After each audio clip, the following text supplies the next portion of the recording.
Жалпы мемлекеттер тарихында, мынау біздің Қазақстан тарихында, қазақ тарихында ту деген ерекше болған орны бар. Кезінде мынау елтаңба дейміз, гимн, әнұран, бірақ ту, бұл туды ескі жаңағы қазақтың жырларында көреміз біз. Мына тумен біздің батырларымыздың соғысқаны, шайқасқаны. Енді мынау бертінгі ерте кездегі тарихты бір айтсақ, сол орта ғасырларда, 18 ғасырларда Абылай хандар, Әбілқайыр хандар ту ұстап соғысты бұлар.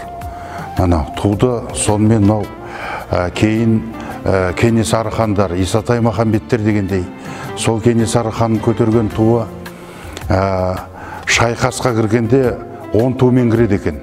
10 тумен кіріп, 10 тумен шығатын. Соңғы 1847 жылда да шайқасында да өзі де қалса да сол жерде, бірақ туын батырлар алып шықты. Сол кейін осы туды біздің қазақтың интеллигенциясы, алашорда қайраткерлері көтерді. Ахмет Байтұрсынов, Міржақып Дулатұлы, Әлихан Бөкейхановтар. Ода да өзі бір тарихы бар. Ода да енді 4 маусым күні рәміздер күні деп айтамыз ғой. Ол кезде енді нақты бәрі белгіленген біздің туларымыз, алдымызда туған Шәкен Ниязбеков ағаларымыз, Шота Валиханов, Жандарбек Мәлібеков, Шамшы Қалдаяқов, Жұмекен Нәжімеденов, елбасы Нұрсұлтан Назарбаев, соларды айту керек. Бұлардың істері тарихи. Бұл біздің мәңгілікке апаратын жол. Өзі тусыз халық болмайды.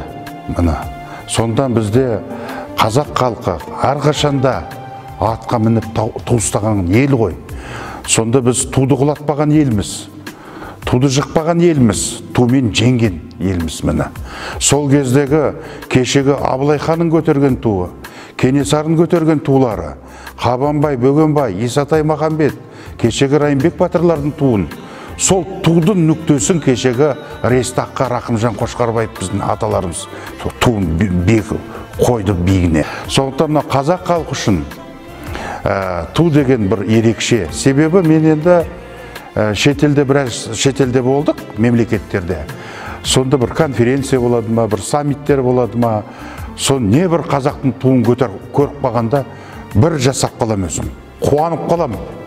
Бір елім жүргендей, бір қазақтың әскері тұрғандай, мемлекет тұрғандай, соның жүрегіме сыймай қуанышым. Ту деген сол. Ал енді бізде қазіргі жайбарақат заманда қазақтың небір олимпиадаға қатысқан біздің батырлы боксерлеріміз бар, күресіп жүрген батырларымыз бар. Солар көтерген туды, соған халық бір жасақ қалады. Туды көтергенде мемлекет көтерілгендей болады. Сондықтан әрқашанда туларымыз биікте болсын. Елі ту тіккен халықпыз біз. Туымыз мәңгілік болсын. Ту ол тәуелсіздіктің белгісі деп ойлаймын. Ол символ қазақ халқынан. Шекара, ту, елтаңба, гимн дегендей. Сол қазақ халқы қашан болады, сол біздің рәміздерімізде сонша болады. Солар аман болсын, еліміз, қазақ халқымыз аман болсын.